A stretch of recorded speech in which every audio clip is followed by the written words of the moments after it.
GTA 5 Roleplay Episode 2, Temple Street Trece Venom's Grip. Opening scene, the camera opens with the neon lights flickering once again on Temple Street, but now it feels different.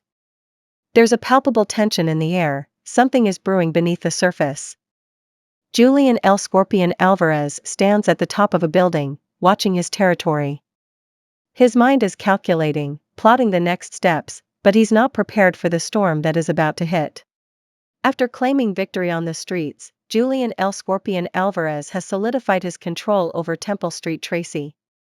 But in this world, power is fleeting, and the hunt for dominance never stops. Blood will spill. Trust will be broken.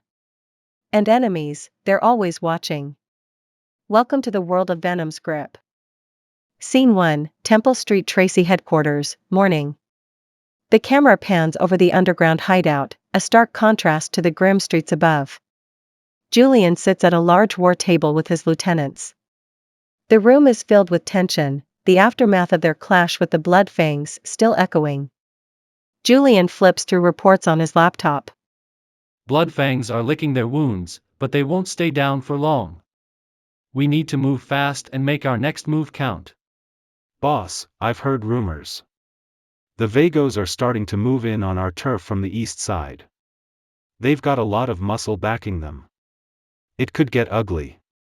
They think they can muscle in on Temple Street? Let them try. I'll show them why they should have stayed on their side. Julian stands and slams his fist on the table, the room vibrating with the force of his anger. Let's send them a message they'll never forget. Prepare the crew. We move tonight. Scene 2, the Vagos warehouse, night.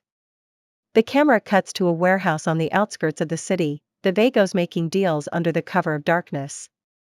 As they celebrate their newfound strength, they're unaware that Julian and his gang are closing in on them. The Vagos may think they have the upper hand, but they've underestimated the venom of Temple Street Trece. Julian Alvarez isn't just a leader.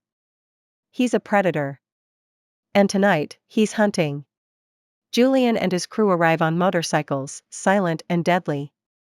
They park their bikes a few blocks away and move in on foot. Julian gestures to his lieutenants as they silently approach the warehouse. Boss, this is risky.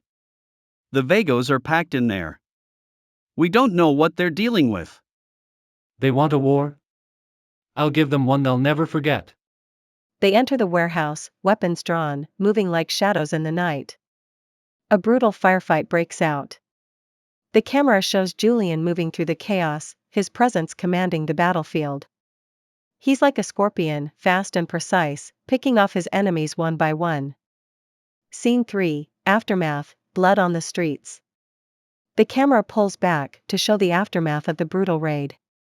The warehouse is in ruins, with bodies scattered around. Julian stands in the middle, looking over the carnage with a cold, calculating gaze. His lieutenants gather around him, their faces grim but filled with admiration. You wiped them out, boss. The Vagos are finished. No. This was just a warning. A reminder. The Vagos will scatter for now, but someone will rise to take their place. We need to be ready for the next move. Scene 4, the betrayal, the meeting. Later that night, Julian meets with a mysterious figure in a secluded parking garage. The figure is masked, their voice low and gravelly. I've got intel.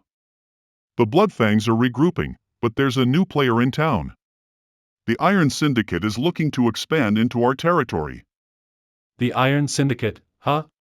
They're a problem, but they're too disorganized to pose a real threat, for now. What do you want from me? You can take them down before they get organized. But in exchange, you'll owe me a favor. A big one. I don't make deals lightly. What's your game? You'll see soon enough. Just make sure you take care of the syndicate. I'll be watching. Scene 5, Temple Street Trece, late night. Back at the headquarters, Julian gathers his inner circle. His mind is racing, trying to anticipate the moves of both the Bloodfangs and the Iron Syndicate. We don't have the luxury of waiting. The Syndicate will come at us hard, and we have to hit them before they make their move. What about the Bloodfangs? They'll come for us next. We can't leave them unchecked. We'll deal with them too. But the Syndicate? They're our first priority. We take them out, and we send a message to anyone who thinks they can challenge Temple Street. Closing scene, Temple Street at dawn. The camera pans over Temple Street again, but now it feels more alive. Julian stands on a rooftop, looking out over his city, his empire. He's in control, but the weight of his decisions is starting to show.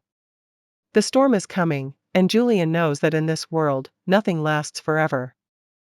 With each victory, Julian El Scorpion Alvarez tightens his grip on Temple Street. But power comes at a cost. The Syndicate is moving, new enemies are emerging, and the price of loyalty is about to be paid in blood. What happens when the Scorpion sting finally comes for him? Teaser for next episode. As the power struggle intensifies, Julian is forced to make a choice. Trust will be tested, and loyalty will be bought and sold.